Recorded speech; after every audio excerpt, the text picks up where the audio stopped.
할렐루야. 네, 서로 축복하십니다. 오늘도 은혜 받고 행복하세요.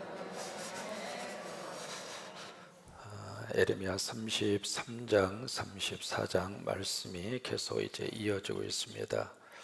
지금 에레미야가 어디에 있느냐면 시위대 뜰 안에 이제 감옥에 지금 갇혀 있습니다.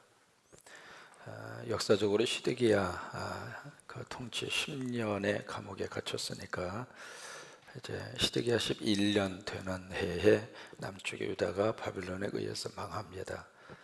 그러니까 감옥에 있었던 기간이 최소한 1년 이상의 이제 투옥 생활을 감옥에서 하게 된 거죠. 감옥에 있을 때 하나님께서 그에게 몇 가지 놀라운 역사를 일구십니다. 첫째는 조카였던 하나멜이 와서 이제 땅을 사라 해서 이제 이 토지를 매매하는 그 사건이 감옥 안에 있을 때 일어나게 됐죠. 그다음에 두 번째는 하나님께서 에레미야에게 이제 나타나셔서 무슨 말씀을 하셨냐면 기도에 대한 요청을 합니다. 이제 그것이 에레미야 33장 3절 그 유명한 말씀이죠. 우리가 기억하고 암송하는 구절 가운데 하나인데 33절 3절 한번 보실까요? 너는 내게 부르짖어라. 내가 내게 응답하겠고 내가 알지 못하는 크고 은밀한 일을 내게 보이리라. 거기 이제 내게 부르짖어라. Call to me. 나에게 부르짖어라. 그러면 기도에 대해서 하나님의 약속이 있습니다. 뭐냐면 응답하겠다. 이것이 이제 성경에서 말씀하시는 기도에 대한 큰 두 가지의 기도의 역사입니다. 기도는 누가 하는가? 내가 합니다. 기도는 누가 하는가? 옆에 있는 사람 누군가를 위해서 중보로 합니다. 그러니까 기도의 사건 속에서는 내가 구체적으로 하나님 앞에 간구하는 기도가 있고 제3자가 누군가를 위해서 중보하는 기도가 있습니다. 너는 내게 부르짖어라. 기도는 뭔가 하나님을 부르는 시간입니다. 다른 어떤 대상을 부르는 것이 기도가 아닙니다. 기도하는 데 있어서의 가장 중요한 것은 기도의 대상이 누구인가 그거거든요. 그것에 의해서 우상과 기독교가 판가름 나는 겁니다. 사람은 기도하지 않고서는 못 살아요. 늘 마음속에 뭔가의 무거운 짐을 그리고 뭔가의 큰 문제를 그리고 뭔가 혼자서 해결할 수 없는 그런 무거운 짐들이 항상 있습니다. 그래서 누군가를 찾아서 기도를 하게 되고 기도를 요청하게 되고 근데 우리 믿음의 사람은 기도를 누구에게 하는가? 하나님에게 하는 거예요. 그러니까 내게 부르짖어라. 나에게 기도하라. 그 말이죠. 그러면 하나님께서 그러면 내가 응답할 것이다. 그 이야기는 I will answer you. 내가 너에게 대답하겠다. 그 말이에요. 근데 하나님께서 그냥 기도를 이렇게 하면 기도가 사라지고 없어지는 것이 아니라 우리 보기에는 기도하고 끝난 것처럼 보이지만 그렇지 않습니다. 하나님이 들으신다 이 말이에요. 그리고 나서 하나님께서 I will answer you. 내가 너에게 대답할 것이다. 그 대답을 어떻게 하시는가? 지난주 말씀드린 것처럼 yes로 대답하시고 no라고 대답하시고 wait 기다려라 그렇게 대답하신다 그 말. 근데 우리가 왜 응답이 안 된 것처럼 스스로가 생각을 할까? 내가 원하는 답이 있어요. 그 답대로 이루어져야 응답이라고 생각하는 거예요. 근데 쭉 이렇게 지나고 나서 삶을 반추해서 들여다보면 그때 하나님이 내 기도를 예스로 응답하지 않아서 내 삶이 훨씬 더 풍요로웠던 경험이 더 많습니다. 그때 만약에 하나님이 내가 원하는 방식으로 예스를 하셨다면 내가 과연 이 자리에 있었을까? 그런 생각을 많이 하게 되는 거예요. 한 가지 분명한 것은 우리가 기도하면 하나님은 대답하신다고 하는 사실. 그 다음에 두 번째로 네가 알지 못하고 네가 경험하지 못한 그 놀라운 일을 내가 너희에게 알려주겠다. 그래서 우리가 모르는 일이거든요. 네가 알지 못하는 전혀 경험하지 못하고 알지 못하는 그 일을 바로 내가 너에게 보이리라 라고 말씀을 하셔요. 그러면서 구체적으로 그 일이 무슨 일인가 라고 하는 것을 그대로 쭉 말씀을 통해서 우리에게 설명을 하시고 있습니다. 그 일이 구체적으로 무슨 일인가 바로 오늘 본문도 이제 그 내용 가운데 하나입니다. 역사적으로 이제 1년 후에 바로 남쪽의 유다가 바벨론에 의해서 이제 역사 속에서 망하게 됩니다. 고대 사회에서는 전쟁에서 패한다, 그것은 완전히 한순간 끝나는 겁니다. 끝나는 정도가 아니죠. 이제 그런 상태 속에서 몇 년간 지속이 되는가? 70년간 지속이 됩니다. 그러면 그들이 살았던 그 땅이 과연 어떤 형편으로 전락할까? 우리가 쉽게 상상할 수 있잖아요.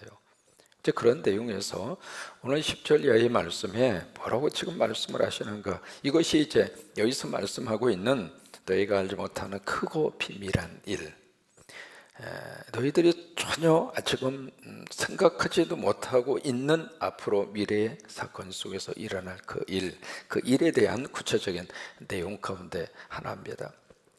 그래서 10절과 11절 보시면은 거기에 자주 나오는 단어가 있습니다. 그 단어가 바로 뭐냐면 황폐입니다.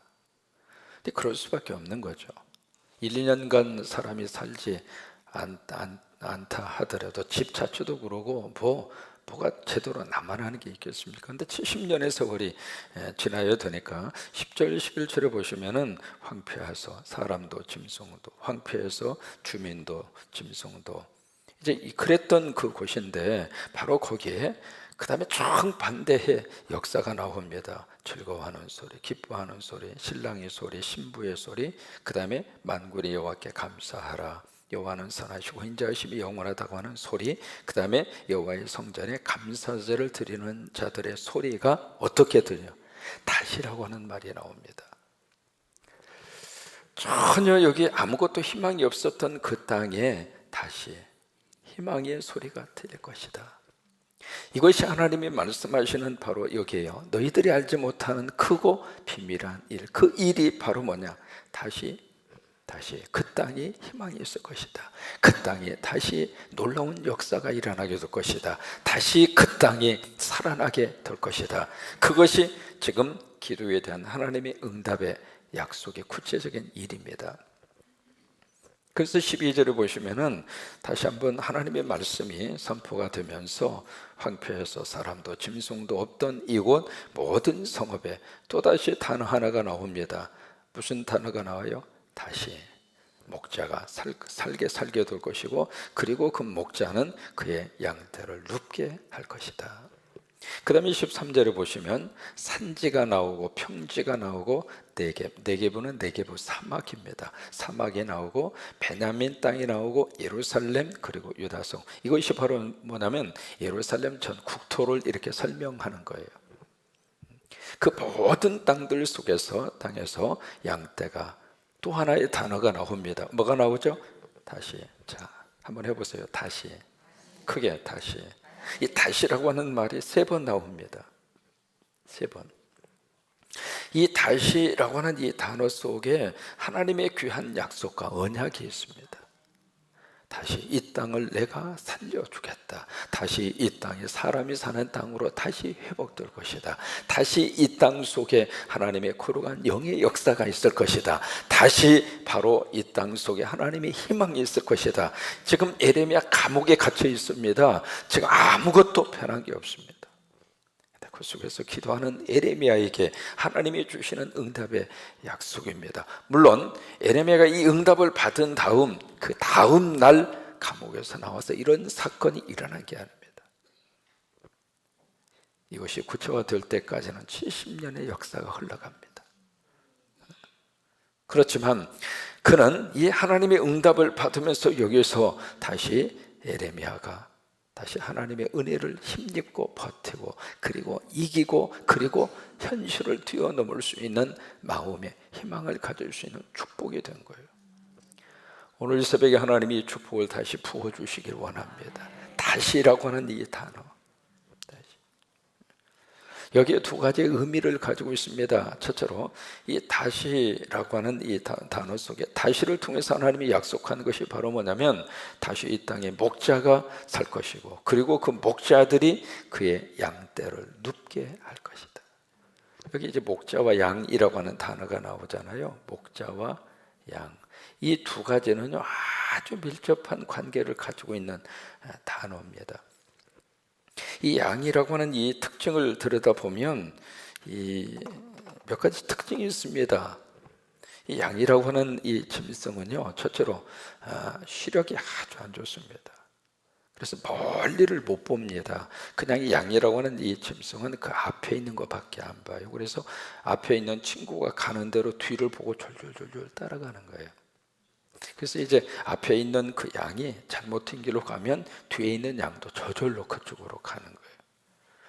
또 하나 이 양이라고 하는 이 짐승은 다리가 아주 힘이 약합니다. 그래서 이렇게 넘어지잖아요. 이렇게 발로덩 넘어지면 스스로가 절대로 못 일어납니다. 그냥 누워있는 상태로 있는 거예요.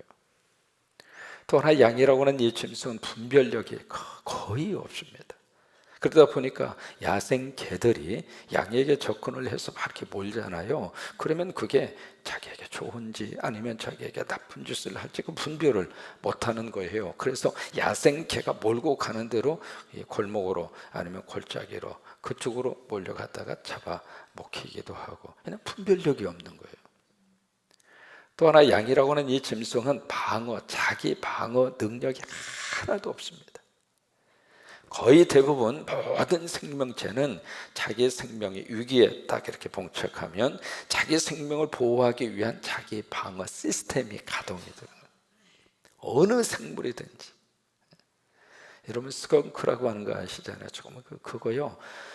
자기가 이렇게 위험에 처해 있으면 냄새를 풍기는데 그 냄새가 순간적으로 차가 지나간 거기에 조그마한 창문 틈으로 이렇게 문이 열려 있었는데 그 스컹크가 이렇게 내뱉은 그 냄새가 일주일간 갑니다. 차 안에서. 이렇게 냄새를 통해서 하든지, 오징어 같은 경우는 뭘 품어버려요? 이따 먹어라. 그리고 먹물을 퍼부어버리고. 하여튼 뭐라도 있습니다. 자기가 살기 위해서. 근데 양이라고 하는 이 짐승은요, 자기 방어할 수 있는 자기 방어 시스템이 하나도 없는 거예요. 또 하나 이 양이라고 하는 짐승은 죽을 때가 되면 다른 동물하고 달리 아주 온순해집니다. 여러분 송아지가 말이죠, 이렇게 도살장에 끌려갈 때 그냥 가만히 가는 게 아닙니다. 송아지가 눈물을 뚝뚝 흘려요. 돼지 같은 경우에는 돼지를 잡으려고 그러면은 날 잡아 잡수와 가만히 있는 게 아닙니다. 그냥 온 동네 떠나갈 정도로 막 꽥꽥거리면서, 그래도 혼자 조용히 잡아먹으려고 그러다가 소문 다 나가지고 그러잖아요. 어느 짐승이든지 죽을 때가 되면 몸부림을 치는데 참 묘하게도 양은 달라요. 이 양은 죽을 때가 되면 아주 온순해집니다. 그게 양이 가지고 있는 특징이에요. 또 하나, 이 양은 그래서 절대적으로 혼자 힘으로 살 수 없는 가축이 양입니다. 양의 곁에는 누가 있어야 되는가? 24시간 목자가 있어야 됩니다. 그래야 양이 버틸 수 있고 양이 살 수가 있어요. 성경에서 말하고 있는 이 양이 누구인가? 바로 우리 성도들을 말하고 있죠. 우리 성도들은 목자이신 예수 그리스도가 옆에 있어야 삽니다. 하루라도 우리가 목자가 계시지 않으면, 이 목자를 의지하지 않으면 양은 불안하고, 그리고 어쩔 줄을 모르고, 그리고 잘못된 방향으로 가다가 낭떠러지에 떨어지기도 하고, 오늘 하루도 목자와 동행하는 하루가 되시기를 축복합니다. 근데 이 목자가 다시 그 황폐한 곳에 목자가 다시 살 것이고, 그리고 그 양떼를 바로 눕게 하리라. 이것이 시편 23편에 있는 말씀이잖아요. 푸른 초장에 누우시며. 이 양이 푸른 불밭에 이렇게 누우려면 몇 가지 조건이 충족이 돼야 돼요. 그 중에 하나가 바로 뭐냐면 배불러야 돼요. 배고프면 양이 푸른 초원에 이렇게 누워 있을 수가 없습니다. 배불러야 돼요. 하나님이 우리들의 삶 속에 오셔서 우리의 소원을 들어주시고 작정기도 하시고, 지금 하나님 앞에 간절히 기도하는 주의 종들의 기도를 주님이 들어주셔서 우리 11, 12 여신도 오늘 대표 선수 6분이 나오셨는데, 하나님께서 우리 귀한 그 여신도회를 축복해 주셔서 우리 소원을 들어주셔서 배불러야 편히 쉴 수 있는 거예요. 영적으로도 만족이 돼야 되고 육신적으로도 만족이 돼야 되고, 걱정과 불안의 요소가 사라져야, 그 뭔가 이렇게 배불러야 양이 편하게 누울 수가 있는 거예요. 그 다음에 두 번째, 적의 위협의 요소가 사라져야 누울 수 있는 거예요. 그리고 오늘 이 말씀 속에 내가 양떼를 다시 눕게 하리라, 그 말씀 속에 하나님의 귀한 약속이 그대로 담겨져 있는 거예요. 그러면서 이 모든 것 속에 하나님이 어떻게 역사하시는가, 이 다시라고 하는 이 단어, 이 다시라고 하는 단어가 히브리어로 몇 개가 쭉 있습니다. 여기서 쓰고 있는 것이 이제 오르라고 하는 히브리어를 쓰고 있는데, 사무엘상 3장에 보시면 그 히브리어 가운데 야사프라고 하는 단어를 쓰고 있는 다시가 나옵니다. 한번 해보시겠습니까? 야사프, 야사프. 이게 다시라고 하는 뜻으로 번역하는 히브리어거든요. 근데 사무엘상 3장에 나오는 이 야사프라고 하는 이 단어는 단순히 그냥 이렇게 반복하는 의미의 야사프라고 하는 의미, 그것을 뛰어넘습니다. 뭐냐면 좀 더 열망을 가지고 그것이 이루어질 때까지 지속적으로 하는 어떤 의미를 담고 이 야사프, 다시라고 하는 단어를 씁니다. 거기 이제 사무엘이 어렸을 때 성전에서 생활을 하잖아요. 하나님이 사무엘을 부릅니다. 사무엘아. 이렇게 벌떡 일어났죠. 그래서 엘리 제사장에게 갑니다. 부르셨어요? 그랬더니 안 불렀어. 도로 가서 자. 그래서 이제 사무엘이 가서 이렇게 또 잡니다. 자는데 또 사무엘아 불러요. 또 깜짝 깨서 새벽기도 가려고 하나 보다. 하나님이 나 새벽기도 가라고 부르시나 보다 하고 다시 또 이제 엘리 제사장이 가서 부르셨어요. 그랬더니 안 불렀다니까. 가서 퍼져라 자빠져 자. 그런 거예요. 이제 그래서 다시 사무엘이 와서 다시 이렇게 자고 있는데 또 다시 사무엘아 부르는 거예요. 그래서 이제 다시 엘리 제사장에게 갑니다. 부르셨어요? 그랬더니 그때에서야 엘리가 하나님이 너 부른다. 그때서 깨닫는 거예요. 여러분, 거기에 두 가지의 대조적인 야사프가 나옵니다. 뭐냐면 엘리라고 하는 이 제사장이 가서 부르셨어요? 안 불렀어. 가. 부르셨어요? 안 불렀어. 가. 뭐냐면 엘리 제사장이 보여주고 있는 야사프 다시는 영적으로 지금 게을러 터진 거예요. 그지? 하나님 음성이라고 하는 것을 전혀 모르고 있는 거예요. 그런데 거기에 비해서 하나님이 사무엘을 다시 부르고 다시 부르고 다시 부르시는 거예요. 여러분, 그게 하나님이 우리에게 주시는 야사프의 사랑입니다. 다시 불러주시고 다시 불러주시고 다시 불러주시고. 그러니까 여기에 이 에레미야에게도 이 말씀을 다시 한번 그에게 약속으로 주시고 있는 거예요. 다시 이 땅에 사람이 다시 몰려들게 될 것이고, 다시 군산 땅에 다시 한번 경기가 살아나게 되기를 바라고, 다시 군산 땅에 희망의 땅으로 하나님이 이 땅을 세워주시기를 바라고. 이게 하나님의 야사프예요. 다시라고 하는 이 단어. 그래서 우리는 끝났다고 생각했는데 하나님이 아니다. 다시, 내가 다시 역사하고 내가 다시 이 땅을 축복하고 내가 다시 너희를 회복하게 될 것이고 내가 다시 너희를 다시 포로의 상태에서 되돌려 오게 할 것이다. 그래요. 다시라고 하는 이 단어, 이 새벽 하나님이 우리에게 다시 한번 주시는 귀한 메시지, 이 단어 야샤프, 다시. 서강대학에서 영문학 교수를 지냈던 장영희 교수님, 몇 년 전 세상을 떠나셨죠. 우리에게 많은 감동을 주고 세상을 떠난 분입니다. 그분이 이제 암 투병을 한두 번 한 게 아니잖아요. 암과의 투병에서 큰 그런 속에서도 어떤 사람이 가질 수 있는 희망이 뭔가를 이렇게 몸으로 보여주신 분이거든요. 근데 그분이 뉴욕에서 공부를 하셨는데, 그래서 이제 학위 과정을 마치고 2년에 걸쳐서 논문을 쓰신 거예요. 그래서 논문을 쓰고 이제 거의 완성이 되고 탈구를 하고, 그 당시에 논문이라고 하는 것은 지금처럼 컴퓨터로 쓰는 게 아니라 다 타이프라이터로 이렇게 톡톡톡톡 치던 시절이에요. 그렇게 해서 이제 논문을 완성을 하고 그것을 차 트렁크에 싣고 뉴욕에서 LA에 있는 언니 집으로 왔어요. 언니 집에 와서 이제 차를 주차하고 언니 집에 잠깐 며칠 있는데 도둑놈이 들어와가지고 도둑놈이 차 트렁크를 열어서 트렁크 속에 있는 것을 송두리째 다 가져가 버린 거예요. 다른 것은 다 가져갔다 치더라도 그 트렁크 속에 뭐가 있었느냐면 이분이 2년 동안 자신의 혼심을 다해서 썼던 학위 논문의 원고가 그대로 있었던 거예요. 근데 그것조차도 다 가져가 버린 거예요. 지금은 이제 카피해서 이렇게 폴더로 만들어 놓고 다 컴퓨터에 저장도 해 놓고 그렇습니다만은 그 당시에 이것 일일이 다 타이프라이터로 해서 쳤던 그 원고인데, 그 원고 하나를 쓰려고 6년 걸린 거거든요. 4년 과정을 거치고 2년 동안 논문을 쓰느라고 투자했으니까 6년간 자신의 모든 것을 다 바쳐서 만들었던 그 학위 논문의 원고가 도둑님이 그냥 가져가 버려.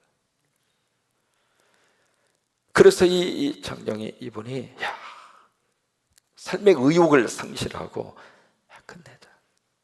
뭐 그냥 아무것도 하기가 싫은 거예요. 이제 그런 상태 속에 있는데 막 그렇게 낙심하고 있는데 그에게 하나님이 성령님의 음성 비슷한 것을 통해서 그에게 뭔가 이렇게 주시는 음성이 있었어요. 뭐냐면 다시 시작해. 그 이야기예요. 다시 시작해. 그러면서 하는 말이 사람이 죽고도 사는데 그 논문 하나쯤이야. 그 생각이 들은 거예요. 그래서 사람이 어느 상황이든지 생각의 방향을 긍정으로 살짝 틀면 거기서 사람이 일어날 수 있는 거예요. 그러니까 뭐냐면 사람이 죽고도 사는데 그 논문, 그 생각이 드는 거예요. 그래, 그럼 다시 시작하자. 그래서 이분이 1년 동안 이제 그동안에 자기가 써봤으니까 기억력도 더듬고 그래서 1년 동안 그렇게 해서 논문을 완성을 합니다. 그래서 전에보다도 더 좋은 논문을 작성을 해요. 그러면서 공부를 마치게 되는데 그 논문 서문에 뭐라고 썼느냐면 참 기가 막히게 썼어요. 내가 인생에 있어서 가장 중요한 것이 다시라고 하는 거. 사람이 살면서 정말로 중요한 것이 다시 시작하는 거. 다시. 그 다시 시작할 수 있는 것을 가르쳐준 도둑놈에게 내가 감사한다. 그게 그분의 그 서문에 써져 있는 글입니다. 다시 시작할 수 있는. 그래요.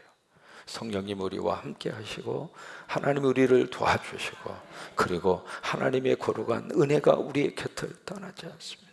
하나님은 우리 포기하지 않았습니다. 우리도 어떤 일이 있어도 포기할 수 없습니다. 다시 이 하나님의 야샤프 그 은혜가 우리 안에 충만히 부어져서 오늘 하루 다시 한번 하나님의 은혜 가운데 사시게 되기를 주의 이름으로 축원합니다.